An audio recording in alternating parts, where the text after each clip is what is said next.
This was something really scary. Attention. Do I have everybody's attention now? This podcast is a member of the Voices of Wrestling Podcasting Network. Visit voicesofwrestling.com to hear the rest of our great podcasts, as well as show reviews, columns, opinions, and updates across the world of wrestling. Competition starting to get thick, it's the click, so I hope you work your A game. Made no rain from the track when we unite and spit. This isn't A game, better bring your A game. Competition starting to get thick, it's the click, so I hope you work your A game. Made no rain.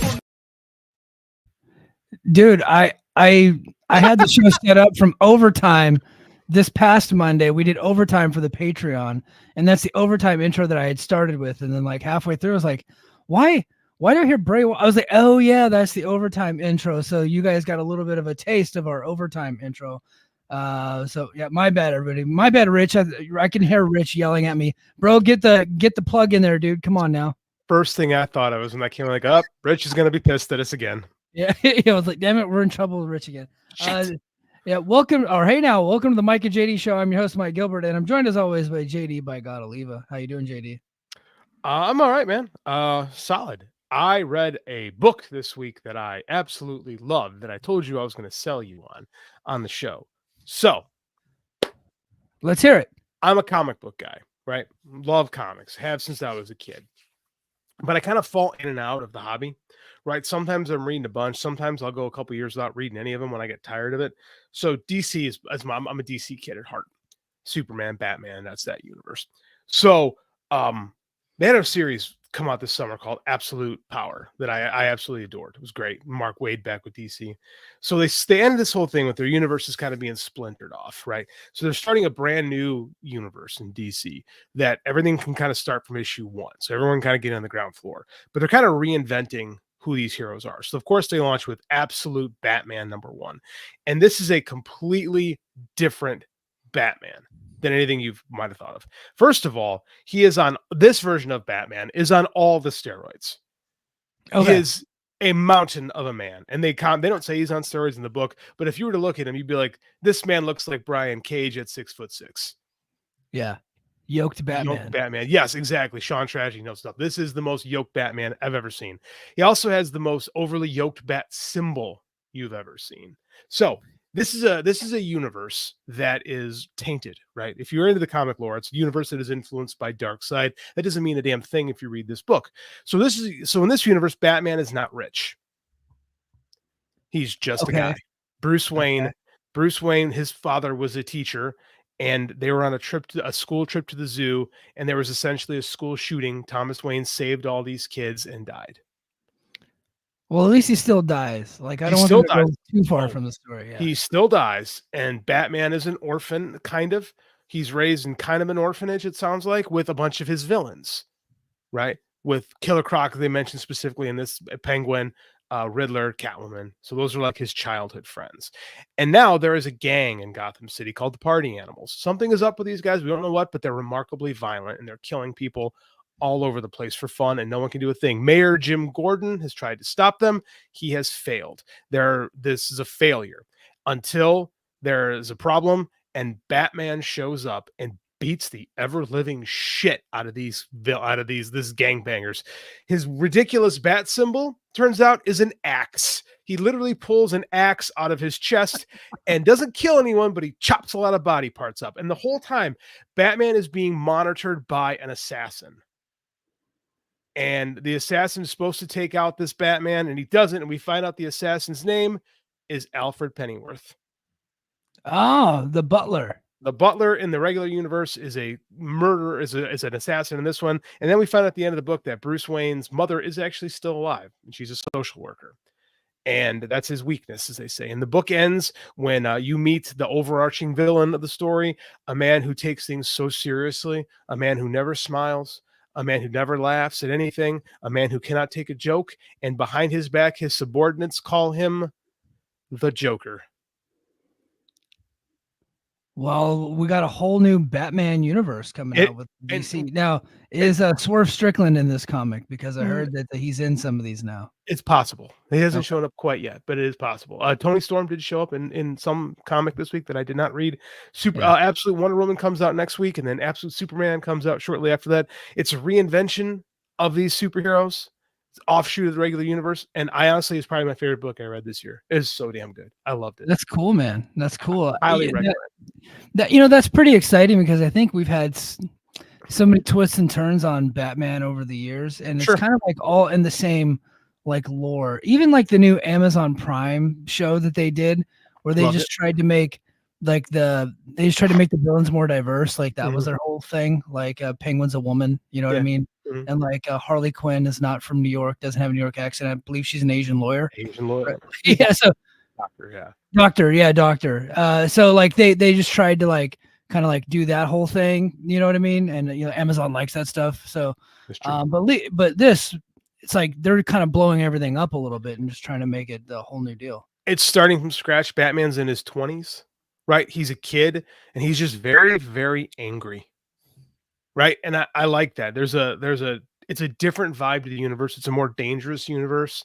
And I highly recommend it. If you haven't read, if you are interested in reading comics and you don't know where to start, this is a great jumping on point because you don't know shit. There's no continuity. You can just jump right in. If you are looking to get back into comics, I highly recommend that. If you like comics as it is, our buddy Josiah messaged us about this, and he was a fan of it. And I had the book and I waited about a week to read it.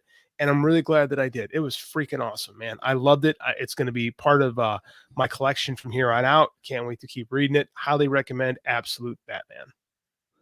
That's cool, man. So it's October, and every October there's two things that I like to do. I like to go back and try to watch some horror movies that I have not ever seen before, or that I have not seen in forever.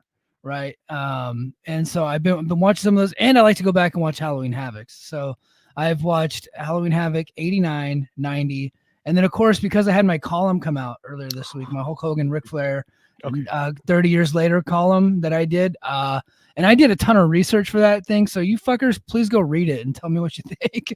But that one was a long one that I did because I kind of went through. We did a podcast about it for Overtime earlier this week, but we didn't really go into a ton of detail about it. It was more just us giving our opinion of what Hogan was up to and what Flair was up to in '94 and all that stuff, and like an overview of what happened. But I actually went into the detail. I read the 1994 Observers, went through those, combed through those, got all the statistical and data on there, and I put it all in the article. So please go check that out. But yeah, I watched a few Halloween Havocs, and then of course I decided that I'm gonna get back into some horror movies, and I watched Evil Dead 2. Army of Darkness, It Chapter 2, the newest one.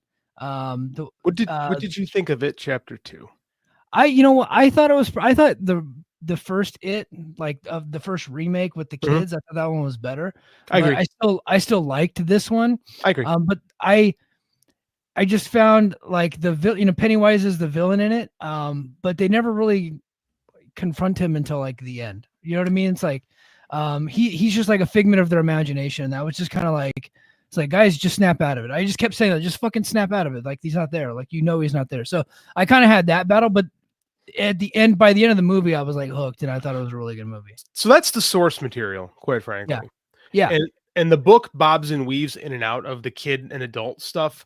Yes. Both of the movies do it differently. They do all the kid stuff and they do all the adult stuff, but the actual book kind of bobs and weaves. So it's my favorite horror book, even though it has that one scene in it that's really weird. Yeah. So but yeah, I thought that was pretty good. I started there's a trilogy on Netflix called I think it's called Fear Street. So I'm watching Fear Street 1994 right now. It looks like it's kind of a play on Scream, but they have 1994, 1978, and 1966, I think. So they did a trilogy movie set in different eras in the same town, being haunted by the same witch. So, I'm starting with 1994. That's the first movie. I'm gonna try. Hopefully, I'll try to finish that one tonight. I'll report back next week if I like those. Evil Dead 1. Here's my synopsis of Evil Dead 1. Okay, because I had not seen Evil Dead since I'm a teenager. Oh, okay, go for it. I'm curious. I had not seen the original Evil Dead since I'm like a teenager. and I kind of just saw it in passing. It wasn't really. I thought that was mostly. I enjoy the movie. I really like the movie. Don't get me wrong, but it was kind of a bad movie. But it was so bad it was awesome. You know what I mean? And I think that's part of the charm. I felt like in Evil Dead 2, they purposely tried to make a bad movie to capture the charm of the first movie, and what they ended up doing was just ended up with a bad movie. Oh, you don't like Evil Dead 2? I don't like Evil Dead 2. Really? I honestly, I did not like it. Army of Darkness, I loved though. I thought they went full budget on Army of Darkness. I thought Bruce Campbell was hilarious. I thought I really liked the story. I liked everything about Army of Darkness. Army of Darkness rules. I got to show that to my kid. This is one of his first like horror movies I let him see. Dude, push the brace for debate button. I don't have the brace for debate button anymore. Man. Sorry. Brace for debate. Ding ding ding. So I love Evil Dead 2. I think Evil Dead 2 is what you do when you don't have, because Evil Dead 1, they're like trying to make a movie. Right? They're trying to make a good movie. It just turns out but it's bad. But because like they were trying to make it good and it was so bad, it ended up being good, which is weird. Yeah. But then here's the thing: is Evil Dead 2, they steer into the skid, right? And they start making. I think it's a good movie because they realize they can steer into comedy a little bit more because they're all really good at comedy. And then there's like I love the scene where Bruce Campbell's by himself playing off like the puppetry. Yeah. Right. And he's just kind of going crazy. It's actually one of my favorite scenes in a horror movie like, of all time. I love Evil Dead 2. I think it fulfills the promise of what Evil Dead 1 should have been while giving us the cliffhanger that would be Army of Darkness. Wow, that's shocking to me.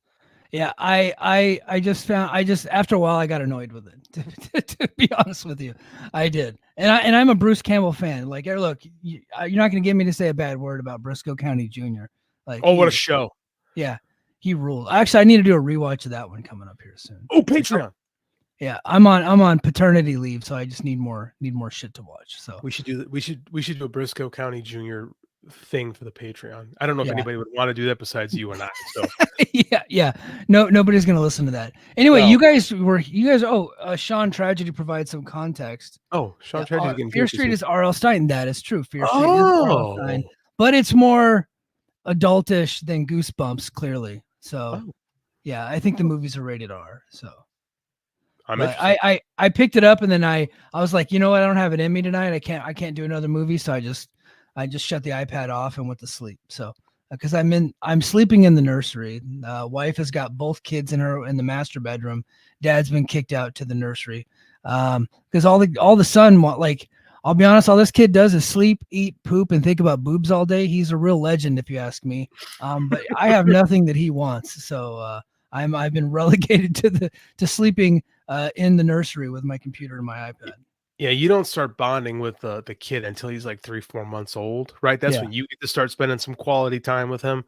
Like these first few months is just survival, him and the mom, and it's you're just kind of there. You're just there to help clean some diapers and provide moral support and be like, yeah, I got this. Yeah, that's what I'm doing. I'm doing a lot of I'm cooking like a lot of the meals. I made dinner tonight. I made dinner last night. I'm doing all that stuff, just trying to be as helpful as possible. But for the most part, I'm totally useless. So I'm just playing and watching Halloween Havocs and watching horror movies. I also watched AEW Dynamite, man. So the headline of the show. If you're watching this on YouTube, please give us a thumbs up.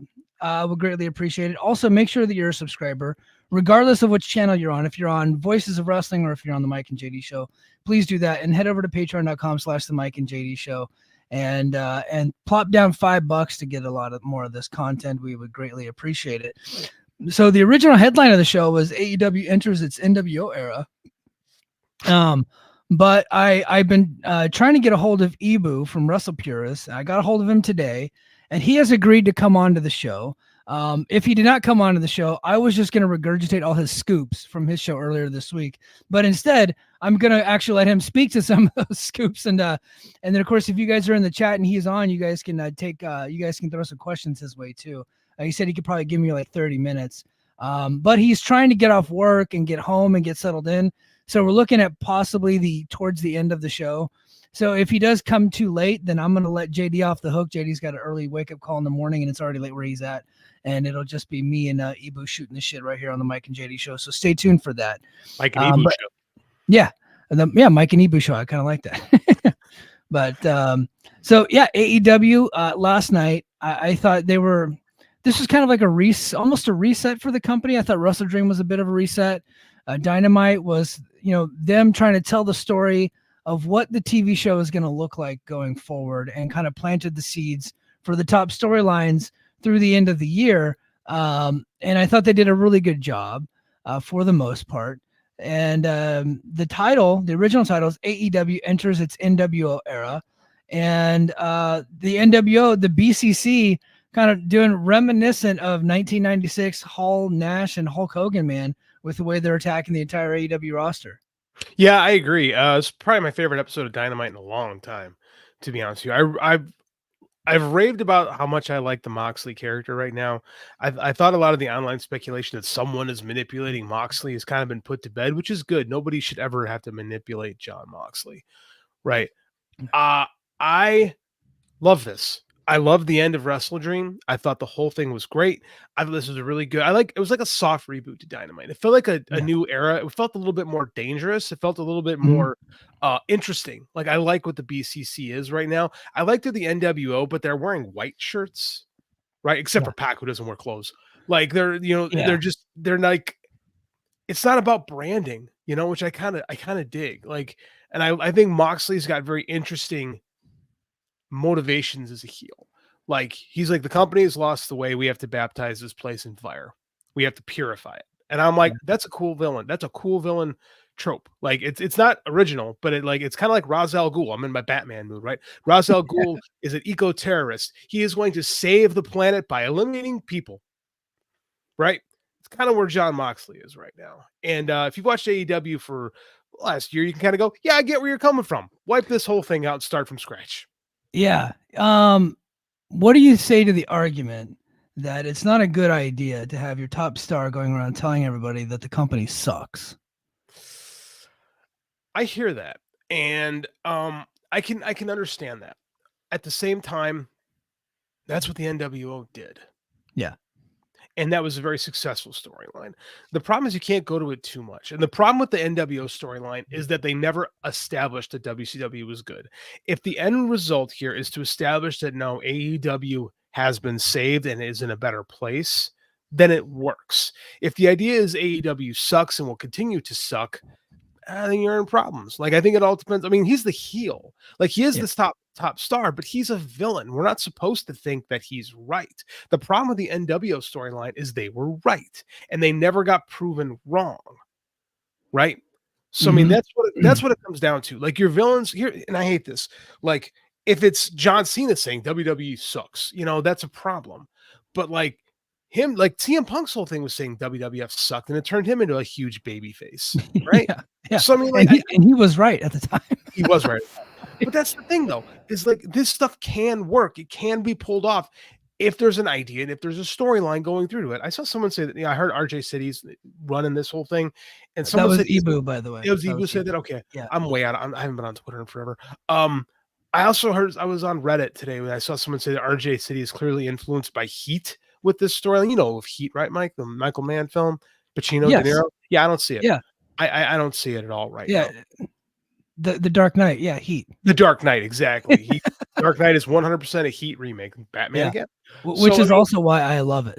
It's a great movie, man. A great remake of a great movie. Yeah. I don't see that right now because I don't see who Pacino is, right? I don't see who it could be. Darby, but right now we're not there yet. Right now it feels to me like, I agree with someone in the chat said it's actually more like the new Blood versus Millionaires Club. No, that's stupid. That's not true. No. This has definitely more NWO vibes to it, and I think this might fulfill the promise of Darby becoming Sting.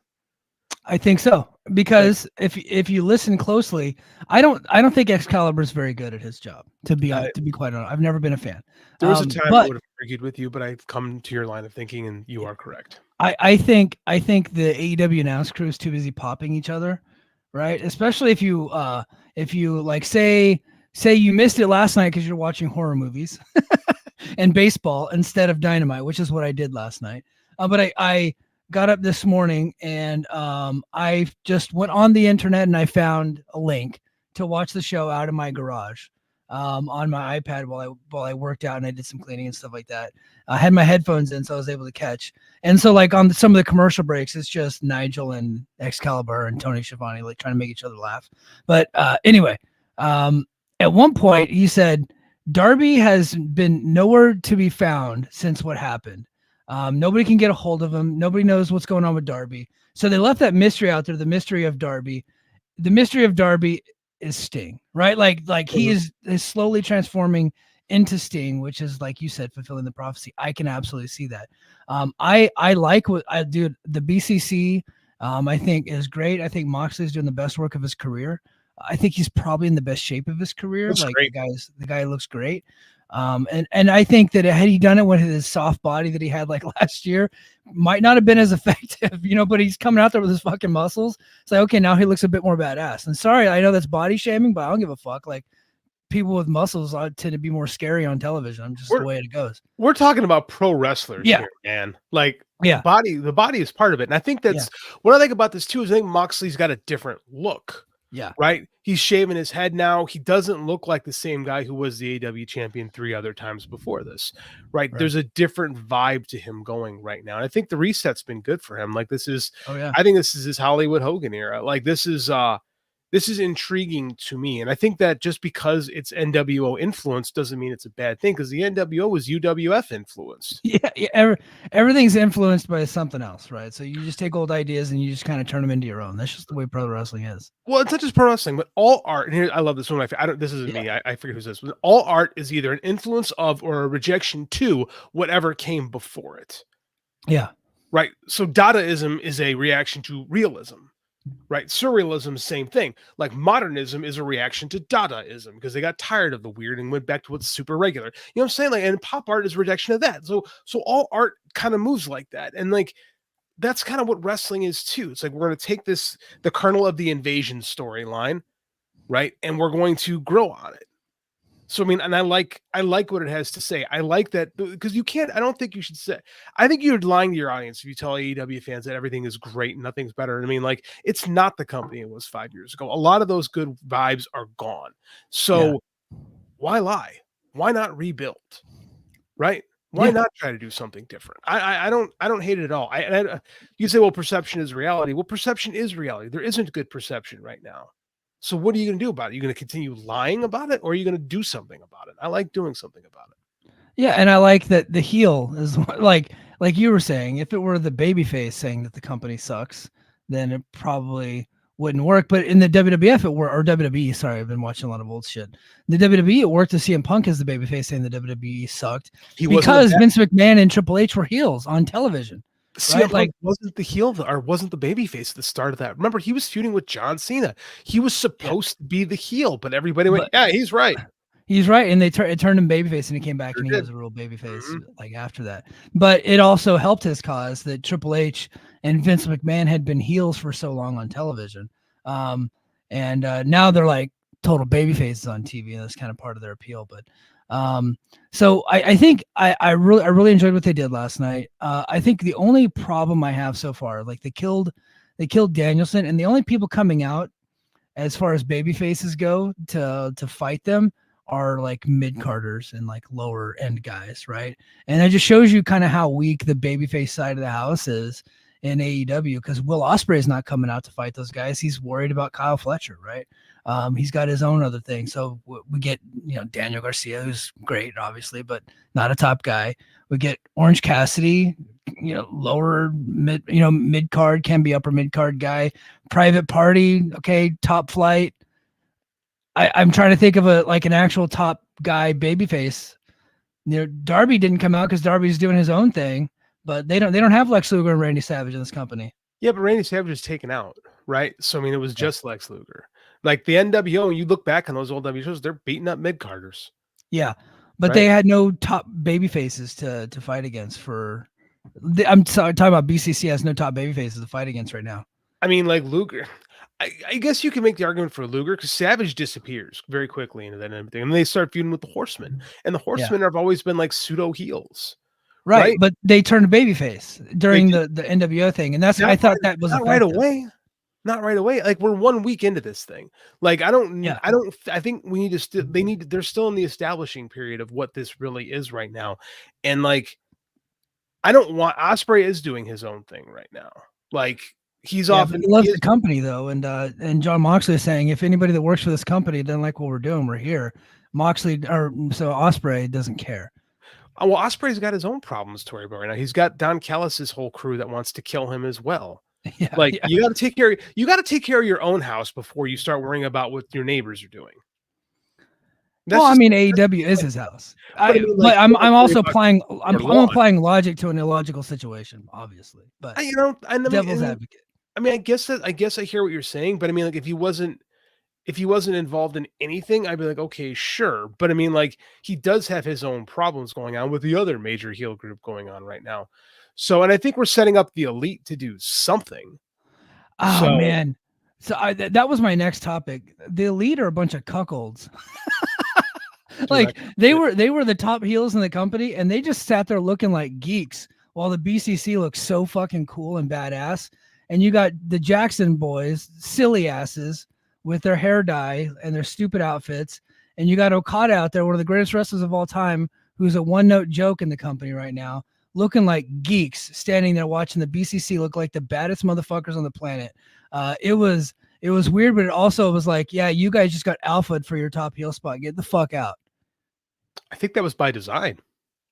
Probably, but I'm looking at them like, you guys didn't get over. Get the fuck out. Get off my TV, dipshits. So I find this interesting because like earlier in the show, they mentioned Kenny Omega's birthday, and so AEW social media is steering to Kenny Omega stuff. So I can't help but wonder if Kenny's getting close to a comeback. I can't help. I don't know. I don't know where he's at right now. But I think Ibushi said as much, and like they're already teasing January 4th, Tanahashi and Omega versus the Bucks. Well, I mean, like if which would be awesome. Well, I mean, like Kota Ibushi says a lot of things. He does. You can't take Kota at his word. So like, I can't help but wonder kind of where this is going with Kenny Omega, where he fits in. I mean, because isn't it time to emasculate the Elite? Haven't they proven themselves to be not good as the top heels? I mean, I think that was an important moment in the show where Moxley said, "You guys are done," and we saw that. Like we saw that plain as day. Even though those guys have 4 belts, they were completely. I like how you call them cucks. Like they were completely emasculated by the BCC, which was they got mirrored right on television, right? Like, which is funny because Bobby Lashley's down the company. That's true. Yeah. And Damian Priest is in the other company. Life can imitate art. Yeah, it does. It does. Here, let's go to the chat. And then we got a bunch of more topics, and we're actually just shooting the shit, and we're hoping that, let me check my Twitter. Okay. We're hoping that Ibou is going to join us here in a little bit. If not, Ibou doesn't join us, I hope you guys still click the like and subscribe button anyway. Let's see. Transferring Heat says 3 invasion group angles in 1 calendar year is a choice. This is the only invasion one that I've seen. What else was invaded? I don't know. I don't. And it's not really an invasion. These guys have all worked for AEW for years. Right. Yeah. They kind of just work there. Now, if it was like outsiders coming in, but I don't see this. Yeah, you're right. It's not an invasion. Right. No one's going it. No one's leaving or coming or going. Like so. Right. They're just trying to cleanse the company from within. Right. Because it's rotten to the core. Speaking of rotten to the core, hey guys, given how Jimmy Jacobs recently left AEW, do you think Tony Khan listens to Voices of Wrestling? I think that's a great question. I think if you heard our Patreon this week, if you heard our overtime this week, I talked about my magical powers and my will of influence, because I went on a tirade about why Jimmy Jacobs should be fired on this show a week ago, and the next day it happened. So I need $10 million, and I'm throwing that into the ether to see if I can repeat this. It had to happen, man. It had to happen. Does he listen to the flagship? I think so. I think he does. In fact, I think him and Joe Lanza have been kind of like friendly. I wouldn't say they're like friends, but I'm sure I know Joe's like openly spoke about times that he's had, sent messages back and forth with Tony. So I do think that he's aware of the show at least. We have a mutual friend who's told us that there are people in that company who do listen to our show, which is kind of cool. I have not had that confirmed, but I have heard that there are people there who listen to us, which is, kind of neat. But I think enough time has passed. We can go ahead and say this now. We did get it confirmed from a close friend of ours that one John Moxley actually watched our show at least one time because he sent the show over to him and said, "Hey, look, these guys are spot on." And we've never really said that publicly until just now. So I wasn't gonna say it, but you did. I mean, like it was one of my tirades, and he's like, "Yeah, right." Well, enough time has passed. I'm not going to say who he sent it to and who sent it to us, but and that was very nice. So I do know that people in AEW have definitely crossed our show, and I know the flagship specifically. Well, the flagship is one of the flagships, and I'm not just saying because they're our bosses, but the flagship is probably the most important independent professional wrestling podcast in the game. Like it really is. Yeah. So people listen, right? Well, they provide actual opinions and constructive criticism, and that's kind of what we like to do here. We're just kind of like JV League flagship is what we do. Yeah. All right. Let's see.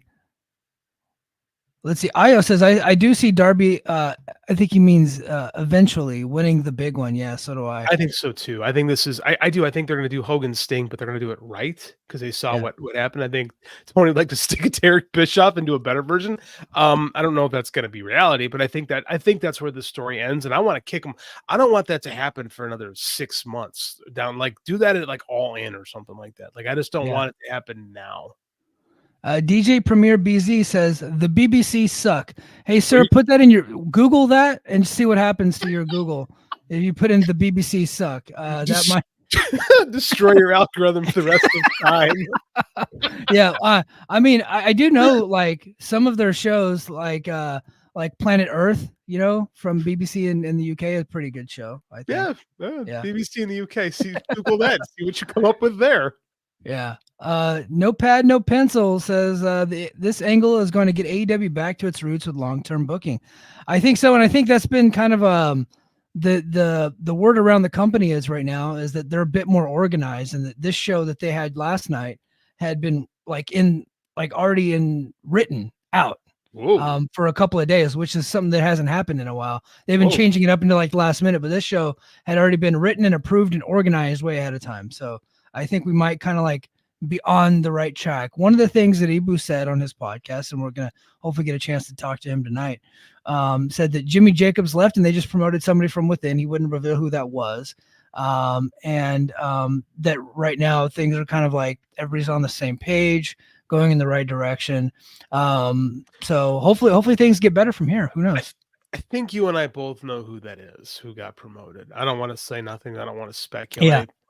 We've had some conversations with some friends, and I think if you're listening to this show, you could probably figure out who's probably taking Jimmy's job. Yeah. Logan James asked a great question. What is your opinion of the PWI top 10 best women wrestling? Logan, I don't give a fuck about the PWI top 10. Look, I'm not trying to shit on your question. I thought that was a funny way to answer it, but I legitimately like PWI. It's like a kayfabe list. It's like getting a toy with your Happy Meal at McDonald's. Like nobody, I don't know. My kid got a miniature McDonald's Croc, like a Croc shoe today. Dude, it's big. Yeah. I have to take my daughter this weekend to go buy Crocs because she got one in her Happy Meal. Yep. All the kids at school are wearing Crocs now. I used to make fun of people who wore Crocs. Like I said very mean things to people who wear Crocs. So JD is one of them. Well, now I have to eat my own words because now my kid wears Crocs, and I have to love people who wear Crocs. I am Crocs. That's what were we talking about? What was the question? I don't know. I mean, that's not us, man. Like we're not gonna put 1 ounce of thought into what Pro Wrestling Illustrated is. I'm not 12 anymore. When I was 12, the PWI 500 was super important to me. But it was a big deal. But I mean, like in their PWI, it's so weird. The PWI 500 is like intergender, and then like now they have a 250 for just women. Don't go there. I know. And so I think that's weird. And I think last year Naito didn't even make the list. Like, you know what I mean? Champion. Jesus Christ. This is why you can't take this thing seriously. Tetsuya Naito didn't make the PWI 500. Think about it. Right. So I don't know. I think the whole thing is just it's pretty lame. But look, people that have fun doing that, have fun. Like I used to when I was a kid, go to the grocery store with my mom, and I would just go over to the magazine section and I'd pull up PWI and I would read it, and I would read WOW magazine that Bill After had kind of broke off, and then I would get the Pro Wrestling Illustrated Almanac that had all like the historical records, and I would read all that. So, but now that I'm 41, I don't live my life in kayfabe anymore. So no, I don't really see any value in it. I'm happy with this kayfabe that we're the kayfabe of the smart work is what we do. All right, let's see. You think they are straightening out their booking before the new TV deal starts, and every show will be canon with each other? I think they're just trying to refocus things. I don't think this has anything to do with their TV deals. If anything, they were going to do it before they actually sign and get everything back together. But in fact, they've been in a steep decline and got the deal anyway. So I don't really think the TV deal has anything to do with the fact that they're improving things. I think that they just saw that things were not working out and they decided to go in a new direction. I think the TV deal gave Tony Khan some pause, right? Yeah. I think the pressure is off him now, and now I think he feels like he doesn't have to scramble to do his show anymore. I think they were so worried about it's like when you're spinning plates, right? Like you got to worry about the one plate, and then you got to go to the other plate, and then you got to run to the other plate. You got to make sure all those plates are spinning at once.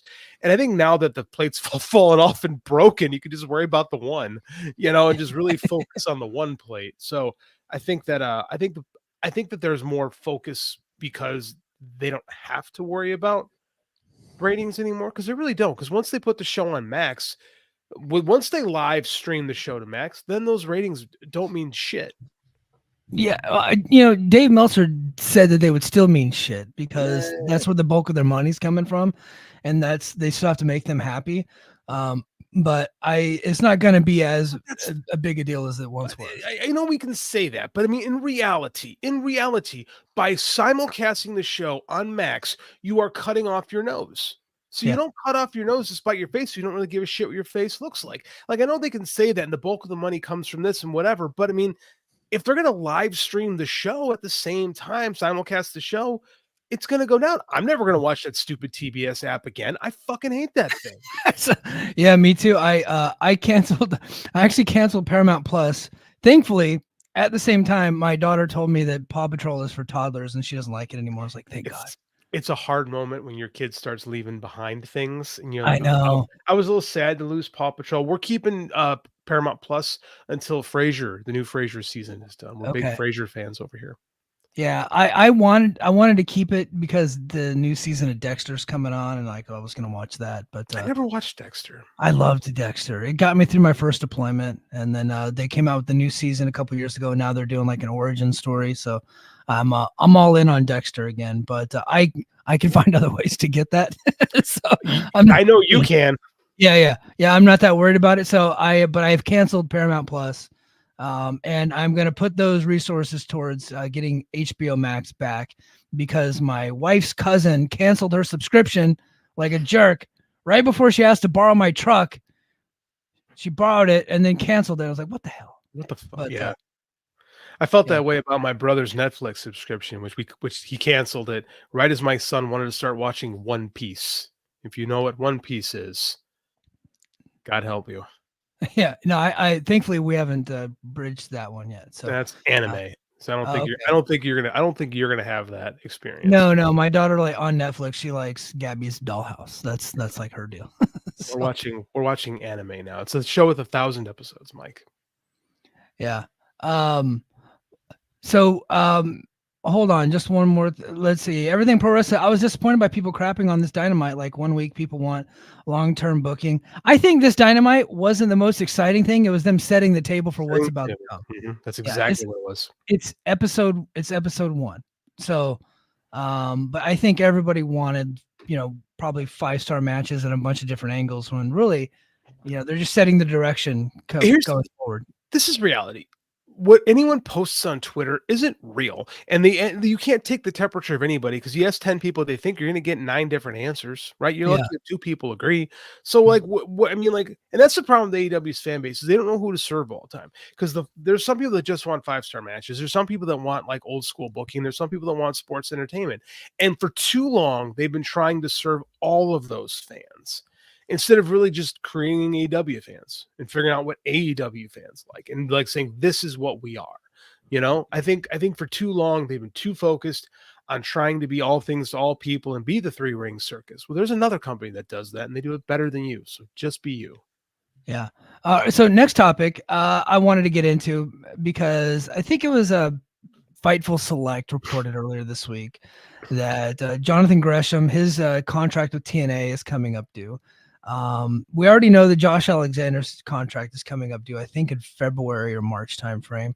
Jordan Grace is looking like she's going to be leaving TNA very possibly in January. And I think we all know that she's being earmarked for WWE. I think it's only a matter of time before she's in WWE. People think that Joe Hendry is going to be there before too long, but I think Joe Hendry is probably going to be around till the end of next year, to be honest with you.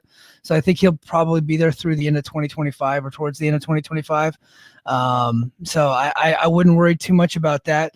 But there was a lot of dooming again among a lot of people who don't really watch TNA.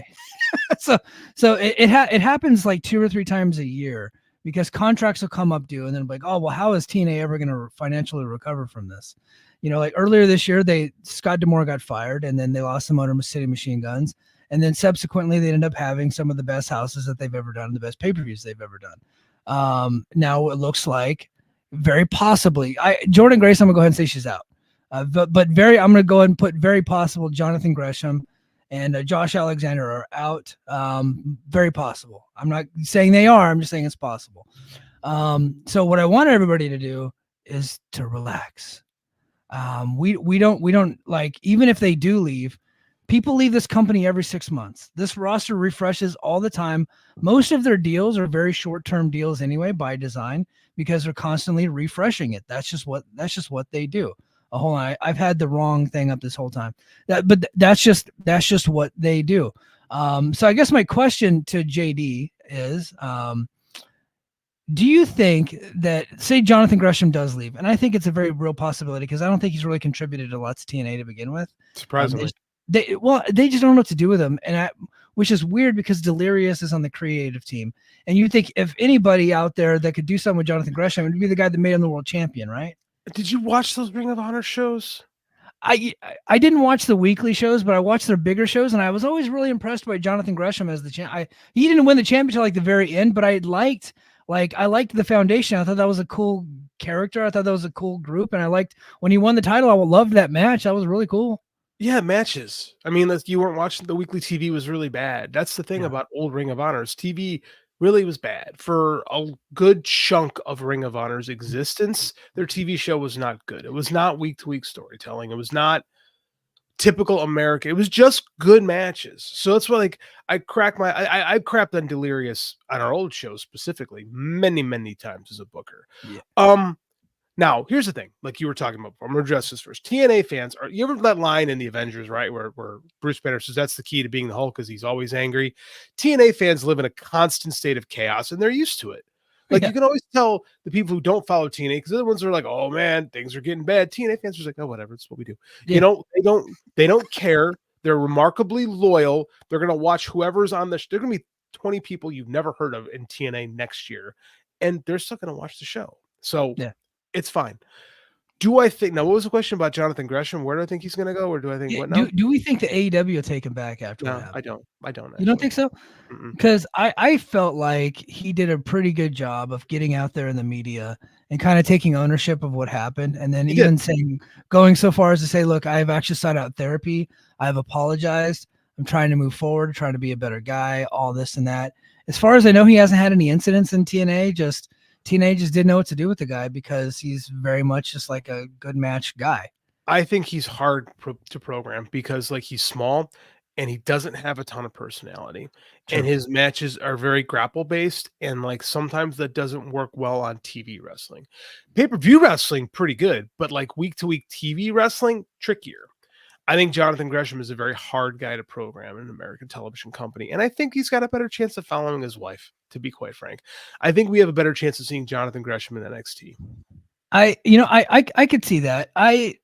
If I'm Tony Khan, do I bring him into Ring of Honor? I wouldn't be against it, but because I do think he's a really good talent, and I think that he would just do fine there. I think so too. I think he's going to have people advocating for him. I think Jay Lethal and Sanjay Dutt are going to be like, hey, man, I think we should give Gresham another chance. I think they're going to say that I think he will have plenty of people advocating for him. And Tony's a nice guy to an extent, but that guy really burned some. I mean, I don't know if he burned some bridges, but he said some interesting things. And like at the same time, if you bring him in and you don't push him, like, I don't know. Is the juice worth the squeeze? Well, I can say he's done just fine in TNA without being pushed because he doesn't do shit. He hardly wins. But yeah, but in TNA he didn't have a meltdown. That's true. That's true. Well, hey guys, I've been stalling enough. Our guy is here, Ibou of WrestlePurists. Welcome to the show, Ibou. Thanks for coming on. Thank you for having me, guys. I always try to fit some time for Mike and JD when I'm asked, and I literally just got home a couple minutes ago. Was racing home from work, and I'm glad you guys are still on. I was listening in the last 2 minutes there, so I came in on some good conversation about Gresham and TNA. But I'm happy to hang out here. I'm going to try to stick around for a little bit, and I'm cool with wherever this thing goes, man. I was just listening in on the Gresham talk, and it took me back immediately because I don't know if you guys know this. I spoke to John live on air like 2 days before he quit AEW or quit Ring of Honor or whatever he was officially signed to, right? Yeah. But in that live interview conversation I had with John, it was very clear that this wasn't going to be a long partnership because I'm talking to him and I'm asking him various questions like, hey, like, have you been getting any instruction behind the scenes and like, what's the direction of your character and how is what you do going to fit in this setting? And have you had conversations with Tony Khan and is there an understanding about what he wants from you? And a lot of what I was met with was exasperation and or a lack of clarity on his end about what's going on. Yeah. And I could tell it was coming from a place of confusion and frustration. And so you couple that with the fact that I remember that Ring of Honor show, it was Death Before Dishonor 2022, where he walks out there, boo-boo face. Oh open. my God. You know what I mean? Clearly wasn't happy. They threw Nana on him where he found out that he was going to be paired with Nana like the day of. And he loses the match very unceremoniously. And we find out later that he pretty much, quit and kind of went off on Tony Khan. Didn't surprise me, just off the energy when I was talking to him a couple days earlier. I was like, this isn't a guy that like is feeling what's going on right now. And I tweeted about Jonathan a couple of days ago when the word came out that his deal was expiring. I actually asked people within TNA and I got a quick answer on when the expiration date is coming out. It's going to be in January 2025. And I tweeted this. I think Jonathan is really, really talented. I thought in the pandemic he was one of the best wrestlers in America. Me too. And the funny thing about it, JD, is I watched that pandemic ROH TV. And it was one of those funny things where I got a real kick out of like Jonathan Gresham in the pure tournament. Mm-hmm. But it was in that way where I'm like, this is for nobody. You know what I mean? Yeah, I agree, 100%. You know what I mean? Yeah, it's mm-hmm. like I can't see this appealing to like a lot of people, but I kind of dig it. But I tweeted that basically I don't think any wrestling company has really gotten him since the dissolution of the Sinclair Ring of Honor. And it's kind of unfortunate. Like I thought TNA would be a good landing spot for him, and that hasn't really kind of materialized. I don't really know what to say about this run. No, but, it hasn't really been a good run. He did get a world title shot at one point with Alex Shelley, and that match was awesome. But it was, again, like you said, Ibou, it was for nobody. It was, what I mean? That was hard to kill, right? Hard to kill 2022, right? No, so he wrestled Sabin before he had actually come and signed on. He wrestled Sabin in between runs, but he actually, it was a TV match. Gotcha. He wrestled Shelley on while Shelley was the champion. They did that, and then he took off for a little bit, and he came back, and he was wearing a mask, and he was doing a great Muda gimmick, but instead of spitting the ink, he was coughing the ink, like the mist, onto his hands and rubbing it onto people, and then it turns into an infectious disease. It was weird. Jimmy Jacobs then ends up going to AEW, so I don't know. And then didn't Kushida cook up like some concoction to like neutralize this virus that Gresham was spreading onto people? To his credit, Kushida, JD, you're gonna like this. To his credit, Kushida then flew to Japan and met with some of the top scientists and got an antidote to Jonathan Gresham's ink, brought it back, and then that's how he lost his magical powers. And the next thing you know, he takes the fucking mask off and he's just back wrestling as Jonathan Gresham again. You know, people gave me shit for not wanting to do Brace for Impact anymore. And every time you talk about something, it just verifies and validates my feelings that I can't watch this shit. So, I mean, yeah. I can see the dread overcoming you, you know? Yeah, it's brutal. but then, like, he did all that, and then he gets rid of the mask, and he comes back, and then he has, like, a badass match with Charlie Dempsey, which was excellent. He actually ends up having a really good match with Kushida. And I think just recently he had another really good match with the guy. I can't remember off the top of my head, but he's had some good matches. But that's the problem with Gresham is like, how do you program him into a storyline? It's a very difficult thing to do, which is why I was curious if Tony Khan would even be willing to bring the guy back. Well, you guys kind of touched on it there in the sense that it would require a level of creative dedication and effort that I don't think he's willing to attribute to Jonathan, because I think the world of him, and if I was running my own promotion, I'd feature him in something notable. But if you're Tony Khan and you have, you know, what's like, look at what's on his plate when it comes to like the people he needs to prioritize and focus on. And it's like a man telling him right now in a creative meeting, all right, dude, so I think we need to come up with a really extensive game plan for Jonathan Gresham. He would tell you to go fuck yourself. Yeah. So it's you know, the funny thing about it is, to me, you know, I'm of the mindset that Jonathan Gresham in my promotion would be the guy that you accentuate what he is good at. You allow him to talk about things he believes in. And so when he was the foundation in Ring of Honor, he had the whole thing of like, and this sport has been overrun by things that are just antithetical to the essence of the sport. Him and Jay Lethal would talk about how, you know, Ring of Honor is overrun by violence and anarchy and this and that, and how we would restore the purity of wrestling, you know. And Jonathan Gresham very much believes in all those things. He's a believer of just wrestling done the old way and adhering to the rules and so on and so forth. Even the little things where there's punches and rope breaks. That's why he was so great with the pure title. So I say all this to say, you would have a guy like that essentially being the pariah, the guy who kind of is like the guy shouting at the clouds, so to speak, and you draw the contrast. It's just, I don't know what promotion exists right now in America, or any notable one, or anyone with a TV deal where you could kind of plug him in and make that important. Which is, again, that's why I say, like, TNA, you would have thought like that would have been the company. You would have thought that's the spot where he could kind of stand out and do that whole thing, you know. And there was even, I remember he did like a couple sit down interviews on the show where he kind of like expressed these views and stuff, and like that didn't really lead to anything from what I saw. And that's when he went in the sports entertainment direction, and that wasn't great. So I don't know. I'll tell you this. I suggested to somebody who would get the word out to Jonathan that why doesn't he try Mexico? You know, because in my view, I think with his Yave background, he would be tremendous in CMLL. Yeah. But you know, well, I don't know. The other match that I couldn't remember off the top of my head was that he had that was in TNA that was really good was actually Laredo Kid. They actually had a really good match recently. So see, that checks out. You know what I mean? Like, of course, that's going to be a really good match. Yeah. So I don't know what he's going to do. And the other thing, I saw WWE fans tweeting like, "Hey man, is he good?"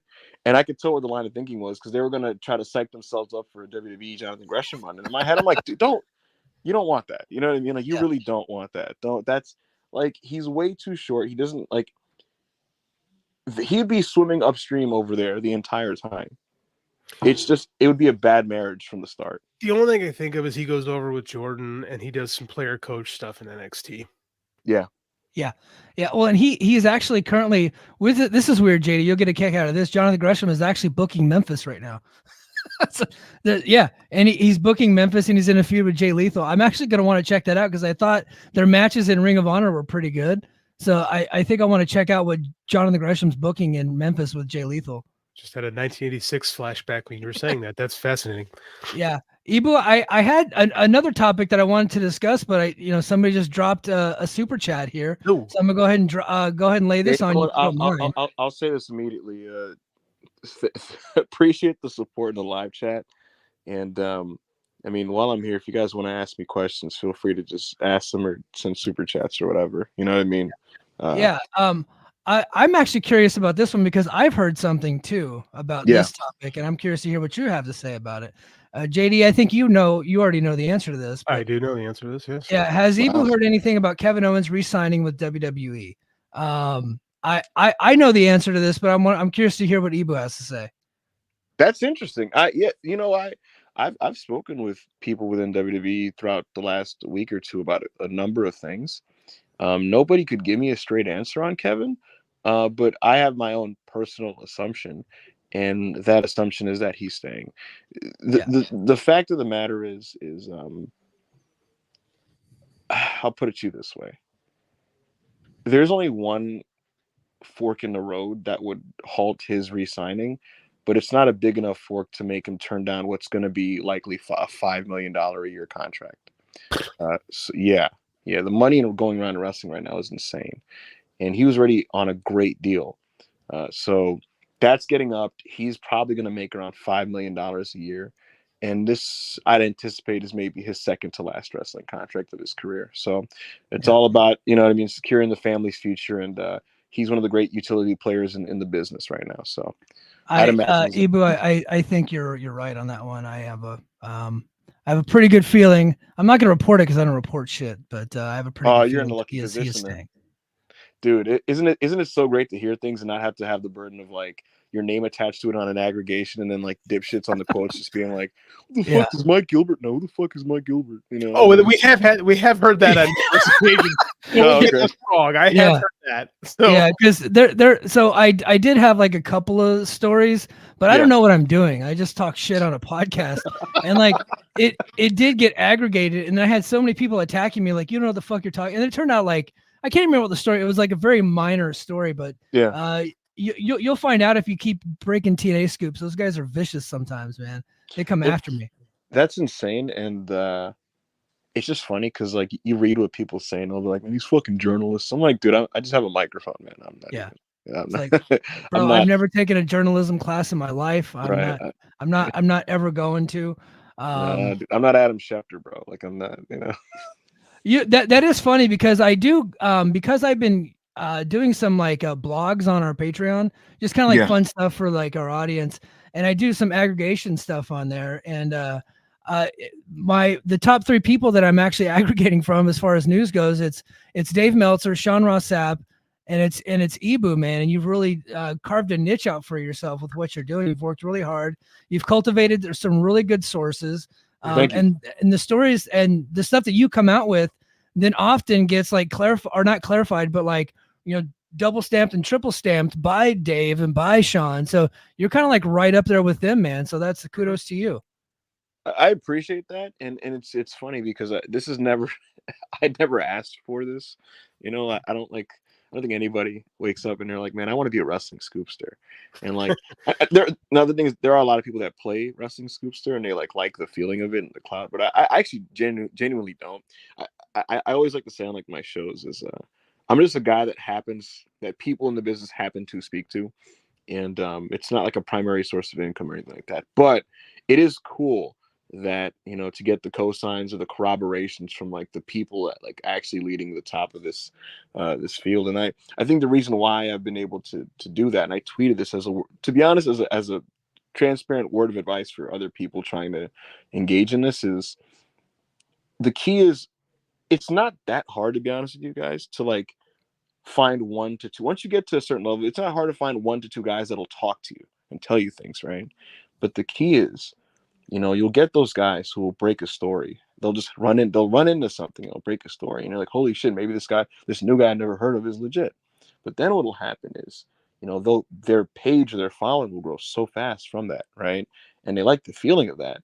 And they start, you then become the guy that guesses sometimes when people ask you things. And a lot of those guys, they flame out very fast because, hey man, what's gonna happen with this? And like they'll make an educated guess, even though they didn't actually double check or do the due diligence or double source or triple source their things. And that's usually how those guys flame out. Well, I'm not afraid personally. I do this on my shows a lot. People will ask in the super chat, hey Ibou, what does WWE think about this? And I'll be like, I don't fucking know. I have no issue telling people I don't know tons of things, and that's okay. Nobody knows everything. No one has all the answers. Well, that helps your credibility, is the fact that you aren't afraid to say, I have no idea, right? Yeah. You're not taking this thing super seriously, because so many of these wannabe journalist guys, wannabe scoopster guys, take this shit so seriously, live or die on every scoop. And I like that you kind of keep yourself grounded, even though you have done an amazing job building a following in a pretty short amount of time. So kudos to you on that. And I appreciate it. I appreciate that, guys. Yeah. Hey, before I get to my next question, I just got to tell you a quick story. Talk to me. I'm listening to your Raw review, guys. He does a really good Raw review. What I like about it is they don't really review Raw. Yeah, I was gonna say. Yeah. So I don't review Raw on the Raw review. Yeah. They do a whole Raw review and they barely talk about Raw, which I think is great. I love that gimmick. Yeah, I don't know. What a gig. Yeah. So I don't. So everybody go check out the WrestlePurists YouTube channel. I think it's a must subscribe. They do great work over there. But I'm listening to it, and I'm driving here in Hawaii, and I'm coming through the gate. So I live on a military base. Now you got dudes like armed as you're coming in, right? And you have to roll down your window and you have to like show them your ID. Well, yeah. I'm driving through. And there's this big redneck at the gate with an M4 machine gun, right? An M4 rifle. And I roll down my window, and all of a sudden, one of you guys starts making fun of Peckerwoods. And like the guy just looks at me and was like, what the fuck? And I was just like, and I'm like trying not to laugh my ass off, because I'll be honest, I have not heard the term Peckerwood since I left high school football. Do you remember what I said? We all would just like make fun of each other because, back in the 90s in locker rooms, you would say racist shit to each other all the time. That's just kind of how we were. And I got you guys almost getting me in trouble coming through the gate with Peckerwood jokes. Do you remember what I said in response to that? I was like, can we say this on YouTube? I was like, can this be said on YouTube? Yeah. Dude, I almost died laughing. Like after I got through the gate, I was like, I can't believe they're talking about Peckerwoods on WrestlePurists. I thought that was pretty funny. But a lot of like outdated, unused white slurs are just like preposterous. Like honky, it's like honky, yeah. Imagine like getting into a fight with a guy in traffic and you're like, shut the fuck up, you honky. It's like, what? All right, I guess. I've always been a fan of Cracker myself. That was made me laugh. Yeah. And Antonio Bryant is bringing back Cracker. He's Cracker of the Day on his Twitter page. He does. All right, I do have an actual question for you. I know people here want AEW talk. That's what they come for. But sure. With Jimmy Jacobs gone, what does AEW need to do to get their creative into the next gear? They just, to be honest with you, they need to be on the same page. And what I mean by that is that, I feel like AEW right now creatively is comprised of a couple different islands. You have like this universe and that universe and that universe. And like, there's nothing wrong with variety on a wrestling show. I like having different things and changing the pace up. But broadly, when you're doing like the type of angle that like this Moxley angle is, and it's so encompassing, whether you want to or not, you have to have it inform what you're doing on your section of the show. Because if not, if that top angle that's supposed to like kind of spark plug your company right now, if that doesn't succeed, nobody wins anyway. So you can't be selfish and be like, well, that's this guy's, that's this producer's shit. I'm worried about my shit. No, it has to inform your stuff in some way. I'll give you guys a little bit of a mini scoop here. There were talent. Hold on, mini scoop. Hold on. I do have a button for things like this. Hold on. Cool. Breaking news.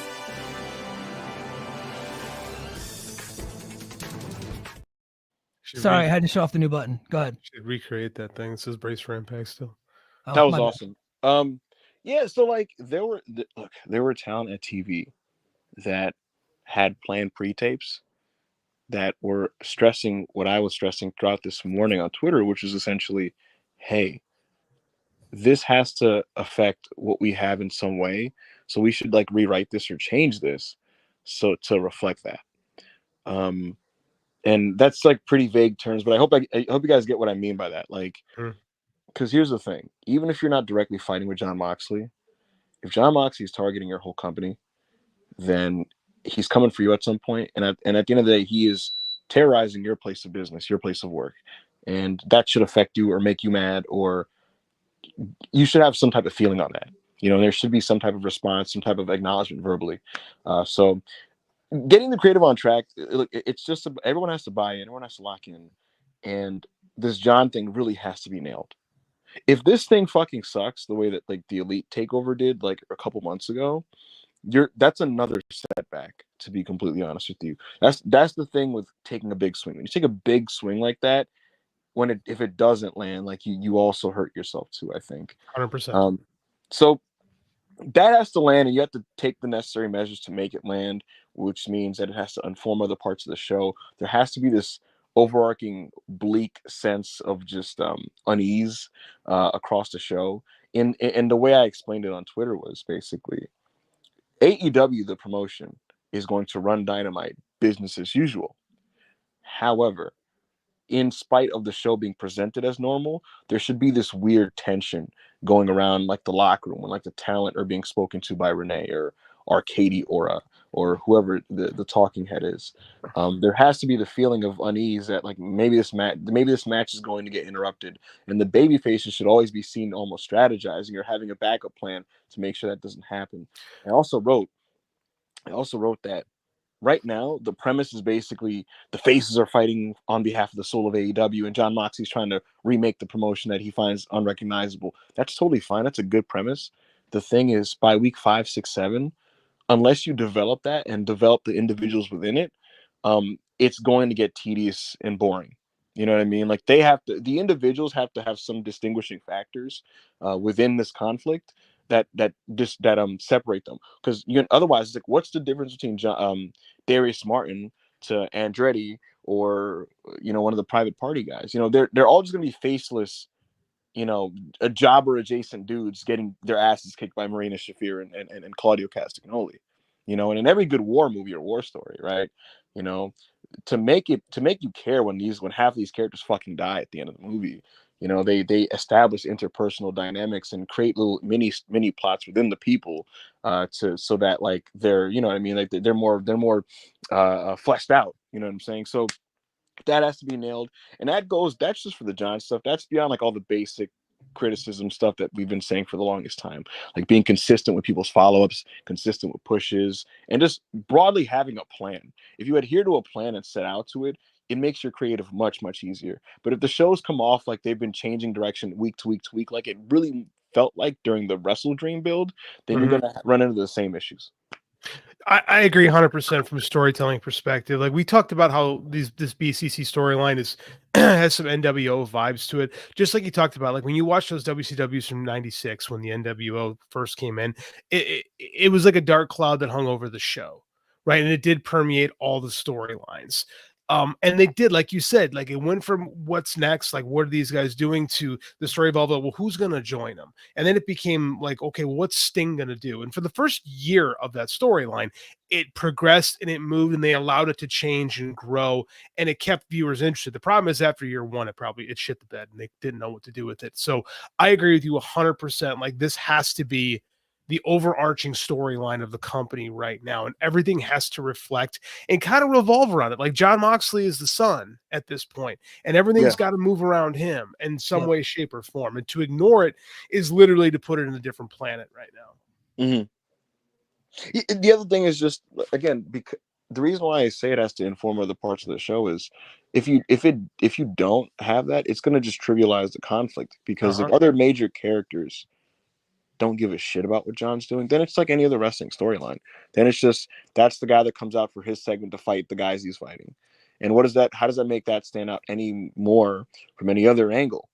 And so it has to affect everybody, at least in some respect. It doesn't have to be overtly, like I'm not saying that at the start of Dynamite, every single character needs to be abandoned on the stage, you know what I mean? Like running out there to fight. Like, no, you don't got to do that, but like it should just affect the show. Like the show should feel affected by it and changed by it. Mike talked earlier about how it bothered him that Will Ospreay didn't say anything last week about this particular storyline. So I think Mike is right. Like, all Ospreay has to do is pay mind of it, and maybe he wants to do something, but then like the Callis people do something to him to keep him away from it. Like, at least it's addressed and it helps progress the main storyline, your A story, forward in some respects. So I think I've kind of come around to your way of thinking, Mike, that it needs to be addressed with him somehow. Yeah, absolutely. He's the top babyface in the company now that Danielson's gone. He should at least acknowledge that Moxley is running around. So he should be like, as soon as I get done with this Callis fuck and Takeshita and Kyle Fletcher, I'm coming for John Moxley in that World Heavyweight Championship. You know, like, he has his primary feud, but he should still have his eye on Moxley because he's the company. Especially since Will is like Mr. like AEW. Yeah. You know, and he's super rah-rah, like waving the banner. Yeah. Hey, we just got another super chat. I don't know why this person wants to know this from you, but this is Brainbuster. Okay. It says, "Hey Ibou, thoughts on Yokozuna from versus Savage from 1994?"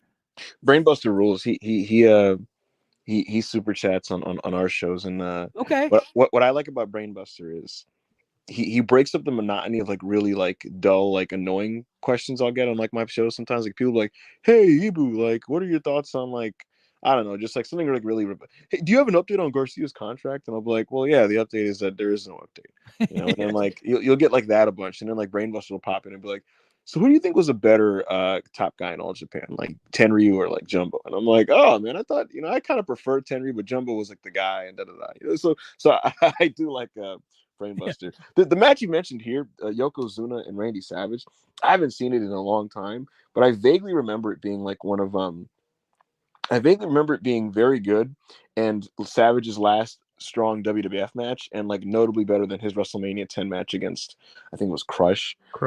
Yeah. So yeah, it was a no holds barred Yeah. or last False Count Anywhere match. Yeah. And Randy Savage hung him upside down or something like that, and then Randy. Right. Yeah, that was okay, but like I remember this Yokozuna match being really, really dope.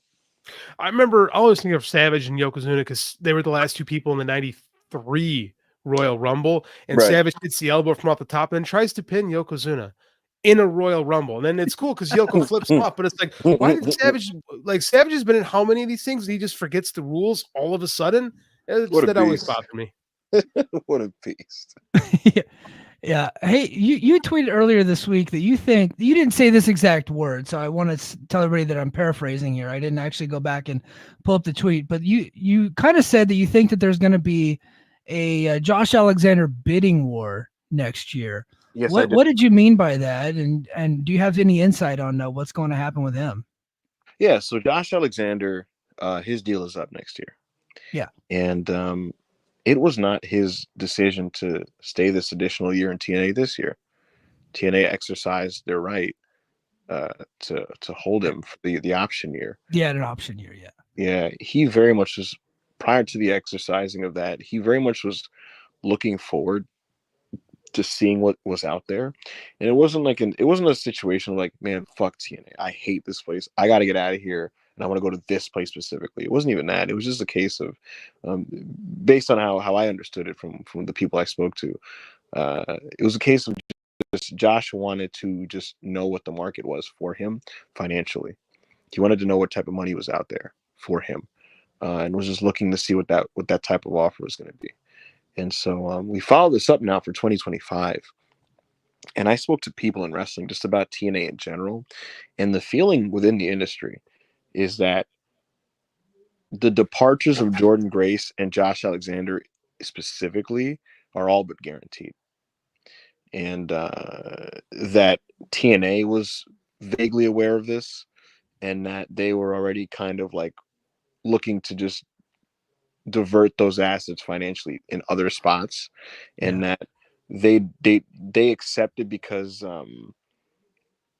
those are two of the better paid people on the roster. And so that's just the feeling based on, again, these are the sourcing on this. These are like officials within the industry, and what tends to happen is everybody knows everybody's business, hilariously. So that's kind of just the word on them. And beyond that, I was outright told from somebody within NXT that they think he's a tremendous wrestler. So I just get the sense that when his deal is up, people will be looking at him and looking to offer him a deal. AEW officials will be at the Maple Leaf Pro Show, and I wouldn't be surprised if there was some mingling taking place there. You know, we've talked about Josh Alexander a lot on the show because we'd started out as a TNA podcast and we've kind of pivoted. I do have my TNA podcast every Saturday on Patreon. Go to patreon.com/the Mike and JD show. Got to get my plug in, of course. But we've been basically of the opinion that it was going to be a tough market for Josh because he's a little bit older now. Yeah. But he's got the neck issues. He just had he'd come off a major injury last year. And while he is an amazing wrestler, I happen to think he's got a lot of charisma and has a great promo. I don't know that he has big room charisma, to be honest with you. So I think that was going to hurt him. So I was kind of wondering whether or not there would actually be a market for him. But as a big Josh Alexander fan, I'm glad to hear somebody say that there actually is going to be a little bit of a market for him. At least a little bit. It's funny. I think about Josh and like where he would land. And I feel like his WWE ceiling would be like, I think that Ethan, I don't know where their relationship lies at this point, but I think Ethan Page and him in a North reunion would have upside as a main roster tag team that 100%. was a heel unit that you could throw against the Cody Rhodes and whoever as the other babyface, like Randy Orton and Cody versus like Ethan Page and Josh Alexander would main event like house shows for a month and be the SmackDown main event on any given week, for example. They're the type of team I think like they'd win a bunch of tag belts, and they're the type of top level tag team like I said, you would throw them at like two upper level pushed baby faces. I think that would be like a good landing spot for him. I don't see him getting like a high end singles push on the main roster. AEW, it's just the overstuffed roster, and that's kind of what makes things a little tricky there. He's somebody that had he gone to AEW in 2020, 2021, he would have done really well. And now I don't know how well he would do, and I don't know how much interest there would be from them. But again, like I said, he has the opportunity to mingle with some of those guys this weekend. He's also a guy that I think would fit really well in Japan, but the problem with Japan right now is there's just not that much money in Japanese wrestling, and there's not. He's taking on Takeshita this weekend. Yes, he is. Maple Leaf Pro. Which should be pretty fucking awesome. All right, I only got a little bit for you, and I'll let you get out of here. I know you don't got a whole lot of time, so thank you so much for being here. Yeah, no problem. Hey, almost 1 year later, what do you think of CM Punk's WWE run so far?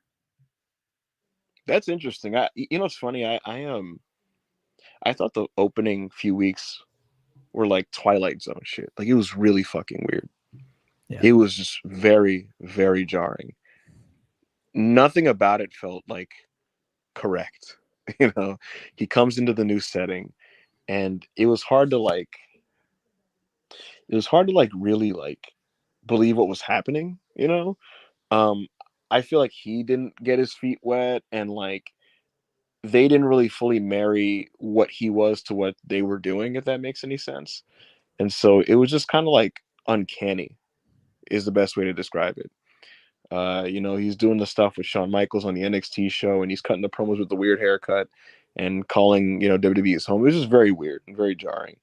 Yeah. And I thought it started to get going in the Royal Rumble build when he starts to interact with like guys like Cody Rhodes and Seth Rollins and Drew McIntyre. But there was this weird looming sense of like, can Punk still get it done in the ring? And it kind of like colored things for me personally. And I remember at the Rumble, he didn't look good. And like even before the injury, I didn't think he looked good. And so when the injury happened, it was like, man, what's going on here? And it's like you'd think it's a disaster. But I do think it was a blessing in disguise, because I thought that CM Punk's WWE run actually got going once he had his arm in a sling. And the real big turnaround, he cut the promo about the injury, and he's talking about his friend with cancer and how he doesn't know if he will ever main event WrestleMania that's ever meant to be. And that was the first like time he cut a promo in WWE in the return, where I felt like I was actually like watching him being sincere and like believing it, Yeah.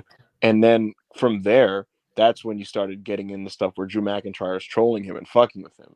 and he's responding back. And then they had that segment in Chicago. It was the same show that The Rock showed up, like Bloody Cody Rhodes. They had a very like loosely scripted promo segment, where it's him and Drew McIntyre talking shit, and Seth comes out, and that felt like CM Punk, because he's just like really ornery and like not in a good mood, and he's like referencing Vince McMahon, and he's fucking with Drew McIntyre, and it felt like a real CM Punk segment, and that was great. And so the preceding couple months, where they're finding a way to kind of keep him in the mix despite being injured, and he's doing the back and forth stuff with Drew, I thought that stuff was generally like from like the spring, early summer was really good. And then the build leading into Drew McIntyre, like the first SummerSlam match, was very like really, really exciting. Their first SummerSlam match is obviously super polarizing. I thought the second one in Berlin was a very good match, but also like closer to what I want, but not quite getting there. And then we get the high note here, which was the Hell in a Cell match, which I thought was excellent. I thought that was one of the best WWE matches in a long time. And Yeah, so me too. it's hard to summarize overall, like, because it's been so much like up and down. But what I would say is that generally speaking, the trend was upwards. Like the Drew McIntyre feud threatened to like lose steam at points, like towards that last quarter. But you ended on like such a high note where you have a Hell in a Cell match that was not only excellent, but also felt like a proper Hell in a Cell match, which you haven't gotten one of those in a long time. So I thought he went on hiatus on one of the best matches he's had in a couple of years, and coming out of this, he's set to come back and likely work Gunther, which will be another great match. So I would say that Punk and finally that's got going there. What's up? I don't mean to interrupt you, Ibou, but that's a story that you kind of broke a week or two ago. You said that it's Gunther versus CM Punk at Survivor Series, right? Yeah, so that was floating around as an idea, and that was kind of thrown out there. And Punk's super into that, and he wants to do that match. And as of right now, that looks to be the scheduled match for Survivor Series. Yeah. Okay. And then if you're just watching the TV, you would think that they're going to get to Rollins and CM Punk at WrestleMania next year, right? I mean, that has to be the direction. Yeah, probably. And the thing with Gunther was coming out of Berlin, Punk cut a promo where he basically was saying like, "All right, I'm done with Drew. I beat him, and Gunther, I'm coming for you." And that's when Drew like jumps him and like he set up the third match. So they kind of threaded that in a little bit, but yeah, it looks like what I would anticipate is he's going to face Gunther. He's probably going to lose, and he's going to have basically like an approximation of the Collision run following that, which is basically like have fun with tags and working with other people for for a little bit into the Rumble, and then you start looking towards Seth Rollins. Well, I think that's good, and I think they're finally going to get to the Rollins match. I think that's a match that everybody's going to want to see. Not going to main event a damn thing, but it'll be a big match for them. Which he won't love. You know, the thing that sucks about aggregation is like you ever are inclined to like give a little something to the audience, but you're like, nah, and it's gonna get like aggregated, and it turns into like another thing, you know. Like I was gonna say something, but it just it's not worth it. But yeah, he wants to do big time, big business shit. Yeah, you know, and so he looks at guys that he can really draw money with, you know. So that's why, like for him, he genuinely like looks at Roman Reigns, and he really wants to do that purely just because of like how box office he believes that will be. So we'll see when that happens. We'll see if that happens. But yeah, Mania looks like Rollins, and I'm not sure if that's going to main event any night, but we'll see. No, I think the main event night one main event probably Roman versus Big Jacob Fatu would be my pick anyway, and the night two would be Rock and Cody. But there's a rumor going around that it's gonna be Rock, Cody, and Roman in a menage a trois. I don't put too much stock in that, to be honest with you. Okay, good. Yeah, I don't put too much stock in that. That's good. Hey, before I let you go, since you don't want to get aggregated, I'm gonna try to trap you into some clickbait. You want to play? Sure. All right. You're starting your own wrestling company. Okay. And you can only pick one of two females who happen to be free agents. Okay. One of two females. The two females are Mercedes Moné and Mariah May. Which one are you picking to start your new company? My mental health. I don't know. I don't love you. I mean, look, you got to give it to Mercedes just because of okay. Her he track avoided record. The clickbait. Yeah, sure. If you gave me like Willow or something, or like EO, I'd take them right now. But even with this lackluster year that Mercedes is having, I do still think I do still think she is Mercedes, and she's capable of being Mercedes. And in a funny way, ironically, since we were just talking about CM Punk and how the beginning of that run like was really like shaky, and like, eventually he kind of got on the right foot. I do think the same will happen for Mercedes, even though it's been a bit of a weird start, and a couple of her pay-per-view matches were very disappointing.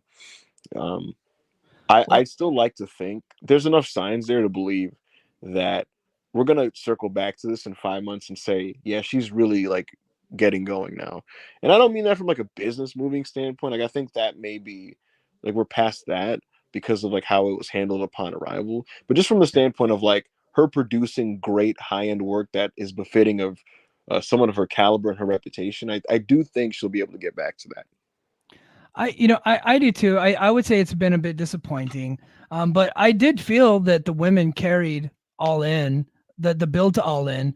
It just didn't happen to where that her match with Britt Baker was able to deliver. And I think that Mercedes Moné plays up to her competition.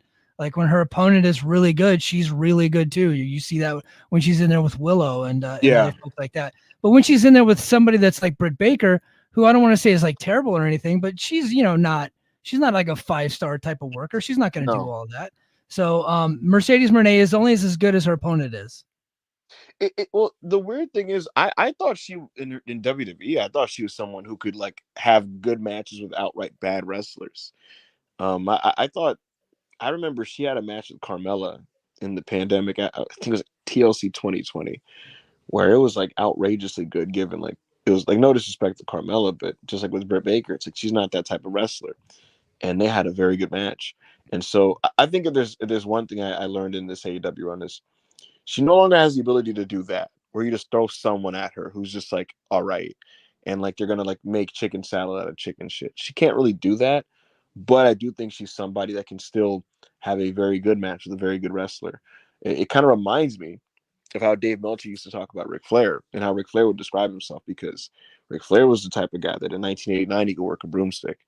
In 99, he's not what he once was. If you give him a good wrestler, well, not 99, WCW sucked in 99, but like let's go like 96, right? Yeah. Ric Flair could have a very good match with a very good wrestler. You give him Eddie Guerrero, he's gonna have a very good match. You're gonna give him like another guy like that, he's gonna have a very good match. But he's not the guy that like you throw anybody and it's gonna be special. It's not gonna be special. That type of magic isn't there. But they can still be great when they need to be great with the right person. And I do think Mercedes is in that type of situation right now. Yeah, I totally agree. I'm gonna leave you with this. It's not a question, but it's a super chat.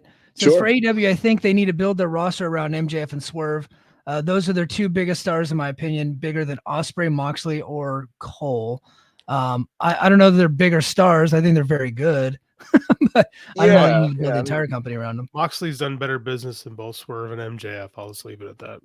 Yeah, he did, and he's actively driven to turn the ship around both in kayfabe and reality. And so I do just trust the creative mindset of John Moxley and the state he's in right now. And then also it's like a guy like Will Ospreay is just undeniable, dude. You know what I mean? It's like how do you look at him and just like outright say like, yeah, no, we're gonna cap his potential at this level because he can't be at that level. It's like why not? Like, you know what I mean? So I say the more the merrier, share the wealth, and let's have all those guys be at the top rather than just it's designated to Swerve and Max. I think all those guys can coexist at the top of the card, and with the right creative, they can all benefit from that and help AEW. Yeah. And AEW does a good job of like rotating people. Like they sent Moxley to Japan for a while, right? Yeah. While they were focusing in on Swerve. And then when Swerve's run was done, he takes off a little bit of time, and then Moxley comes back, and then now MJF's back. There's a lot of the pie that people can eat. So I don't really feel like we need to downgrade others to make other people look good. I think we can say, look, they're all pretty fucking good.